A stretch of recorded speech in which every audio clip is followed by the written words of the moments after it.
안녕하세요. 크립토TV입니다. 이번 시간에는 중국의 새로운 인민은행장이 있습니다. 자, 이분이 예전에 비트코인 시체가 강가에 떠돌 것이라고 한 발언을 했는데요. 중국의 어떤 정책 변화가 있는지 살펴보기로 합니다. 작년 9월 기사입니다. 노붐 알파의 CEO가 중국 투자자들이 위안화 평가 절하를 피해서 비트코인으로 피신할 수 있다. 자, 위안화 달러 환율이 지금 14년, 5년 이래 가장 떨어져 있다. 그러니까 중국 위안화가 지금 평가가 절하된 거죠. 가치가 낮아진 겁니다. 중국 투자자들은 정부의 엄격한 자본 통제를 피하기 위해서 신속하게 비트코인 활용한 적이 있죠. 중국 투자자들이 다시 비트코인으로 피신할 수가 있다. 지금 전 세계 국가들이 긴축적인 통화정책 하는데요. 중국의 인민은행만큼은 완화적 통화정책, 금리 인하하고 지원금 계속 살포를 하고 있죠. 그래서 당연히 위안화를 찍어내기 때문에 가치가 떨어질 겁니다. 자, 중국 사람들 지금 부동산에 대한 신뢰는 빠르게 식었죠. 그러면 지금 그 돈이 어디로 갈 수가 있냐? 당연히 위안화 가지고 있으면 손해를 보기 때문에 비트코인이나 금덩이로 갈 수가 있다. 지금 이런 말입니다. 중국의 어떤 언론사입니다. 신화망 한국어판에 뭐라고 나왔냐? 중국의 인민은행장이 통화가치와 금융 안정화에 중점을 둘 것이다. 통화가치가 지금 너무 떨어졌기 때문에 안정화시킨다는 얘기죠. 자, 월스트리트 저널 7월 3일 이런 기사가 떴습니다. 중국에 이제 새로 인민은행장이 올 텐데 중앙은행이라 보시면 됩니다. 자, 이 친구가 대표적인 암호화폐의 회의론자다. 이 친구가 실제로 이전에 그 빅테크 기업들 때려잡은 적이 있다고 합니다. 그리고 비트코인 관련된 코인 금지를 2017년 때부터 관할한 적이 있었다고 하고요. 17년에는 실제로 언젠가 비트코인 시체가 강가에 떠돌 것이라고 말을 한 적이 있습니다. 자, 그래서 중국의 암호화폐 부활에 찬물을 끼얹는 거 아니냐 이런 얘기가 나옵니다. 자, 미국과 중국이 지금 크립토 시장 놓고 치열하게 경쟁을 하고 있는데요. 자, 정확하게 이걸 좀 미리 좀 알고 가시면 좋습니다. 이 팡궁성이라고 하는 친구는요. 정확히 말하면 크립토를 막 금지한다기보다는 중국의 국부 유출 막는 것이 이 친구의 1순위라고 보시면 됩니다. 미리 좀 말씀을 드립니다. 그래서 코인으로 국부 유출하기 때문에 이것을 금지했던 것으로 보시면 될 것 같아요. 실제 이런 발언을 했죠. 자, 인물은 이렇게 이제 생기신 분이고요. 그거에 지금 뭐 중앙은행장으로 임명이 된 시기 중국 경제가 지금 매우 좋지 않습니다. 그리고 중국 위안화 가치가 지금 매우 낮을 때 구원투수로 등판이 되는 격이라고 보시면 되겠죠. 자, 중국의 경제, 제조업은 점점 좋지 않습니다. 그리고 부동산 경제 역시 지금 엉망이죠. 중국은 정부의 지원을 지역 채권을 발행하고요. 또 빚도 지금 갚지 말고 1년 후에 와서 갚으세요 라고 유예를 해준다고 합니다. 자, 이게 막을 수는 있을까요? 유예는 시킬 수 있지만 경제 위기를 막을 수는 저는 없어 보입니다. 미국과 달리 중국에 이제 항생 지수가 있습니다. 이것을 보면 올해 2월 달 피크를 찍고요. 미국과 달리 쭉 지금 하락 추세에 있습니다. 중국은 돈을 찍어서 지금 경제를 살리자니 위안화가 평가가 절하되죠. 그리고 경제가 그렇다고 이제 망가지고 있는데 그냥 놔둘 수도 없는 지금 조금 어려운 상황에 처해 있습니다. 그게 지금 중국이죠. 그럼에도 불구하고 결국에는 또 금리 인하하고요. 또 재정 지원 돈 찍어낼 것. 이게 이제 여타 다수 전문가들의 의견이라 보시면 됩니다. 자, 중국이 위안화를 프린팅해서 경제를 살리고자 하죠. 위안화는 계속 가치가 절하될 겁니다. 자, 중국의 부유층들이 위안화를 가지고 있을까요? 가지고 있으면 재산이 줄어듭니다. 그렇기 때문에 대체할 자산을 찾겠죠. 그게 이제 과거에 비트코인과 특히 테더를 많이 썼다고 하는데요. 자, 앞으로는 어떻게 될까요? 이게 지금 US 달러 대비 위안화의 환율인데요. 이게 지금 15년 내 가장 저평가 국면에 지금 접어들었다고 합니다. 자, 경제를 살리려면 위안화를 찍어야 하는데 더 찍자니 위안화 가치가 계속 하락하네요. 그러면 국부 유출이 우려가 되겠죠. 자, 중국의 선택은 바로 아까 보여드렸던 판공성을 새로운 인민은행장으로 임명합니다. 자, 지난 10여 년간 중국 인민은행의 부행장을 역임을 했었고요.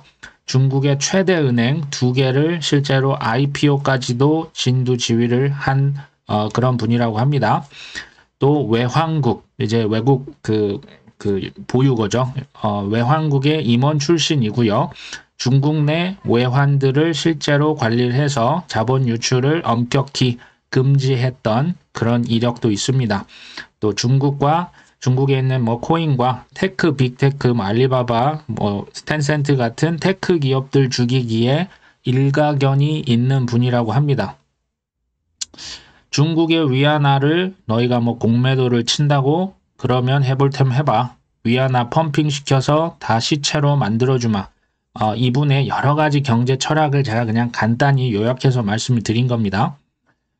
이분이 크립토 자체를 싫어하는 것 같지는 않아요. 근데 이제 이 친구가 싫어하는 것은 위안화가 평가절하돼서 계속 국가 밖으로 부가 빠져나가는 것, 그것을 싫어한다 보시면 됩니다.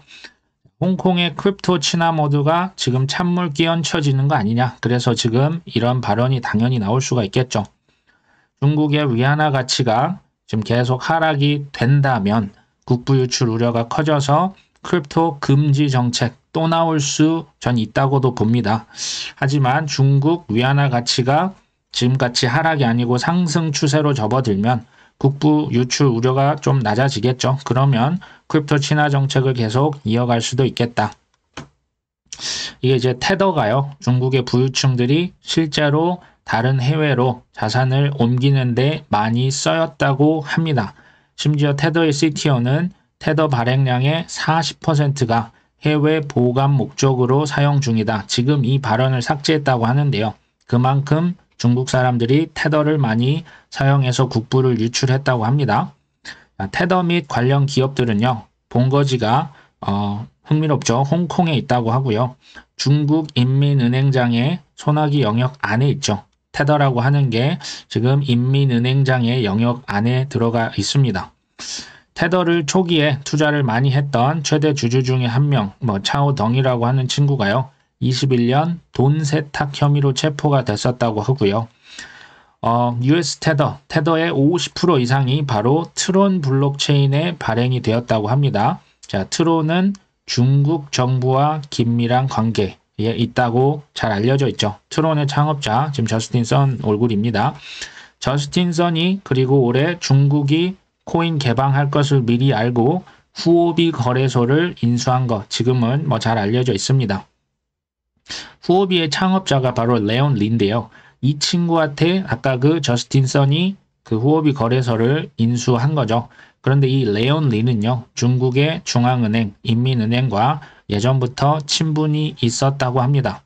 그리고 어떤 그 언론에 의하면 중국의 공산당이 후오비 체인의 노드를 실제로 운영하고 있다. 이런 발언을 실제로 했었습니다. 그런 것들을 한번 종합해 보면요. 어찌됐건 또 한번 코인 죽이기가 가능하고요. 특히 테더나 트론을 공격할 가능성. 테더가 중국의 국부 유출에 많이 쓰였었죠. 그렇기 때문에 공격 가능성이 있다. 또 신규 인민은행장이 취임한 다음에 바로 다음에요. 알리바바에 무려 우리 돈 1.3조 원의 벌금형을 내렸습니다. 자, 명목상의 이유는 돈 세탁 혐의라고 하는데요. 돈 세탁하면 바로 또 비트코인이죠. 그렇기 때문에 코인 기업들에 얼마든지 벌금형을 가할 수 있겠다라는 추측도 가능케 합니다. 자, 이 친구의 과제는 뭡니까? 중국 위안화 평가 절하된 문제를 해결해야 되고요. 국부 유출을 막는 것. 자, 이것을 위해 지금 구원뜻으로 등극이 됐죠. 선택지는 크게 두 가지라 보시면 될 것 같아요. 자, 첫 번째는 중국의 기준금리를 인상하면 평가 절상이 되겠죠. 그러니까 이게 1번이 되게 손쉬운 결정이지만 기준금리 올리면 어떻게 될까요? 중국 경제가 더 악화될 수 있기 때문에 선택지에서는 일단 지우기로 합니다. 자, 두 번째 선택지는 뭐냐? 외환 보유고를 매도해서 중국 위안화를 계속 사주면 위안화의 가치가 올라가겠죠. 이게 이제 거시경제가 조금 필요합니다. 자, 외환 보유고를 매도한다? 외환 보유고는요. 이렇게 팔고 위안화를 사면 위안화가 평가 절상이 되고 국부 유출 당연히 막을 수 있습니다. 세계 중앙은행들이 외환 보유고로 가장 많이 들고 있는 게 뭘까요? 그것은 바로 미국의 빚이죠. 미국 국채와 미국의 달러입니다. 자, 세계 1위 미국 국채 보유국은요. 놀랍게도 일본이고요. 2위가 중국입니다. 둘 다 미국 국채를 어마어마하게 보유를 하고 있죠. 자, 이들이 왜 그런 미 국채를 들고 있을까요?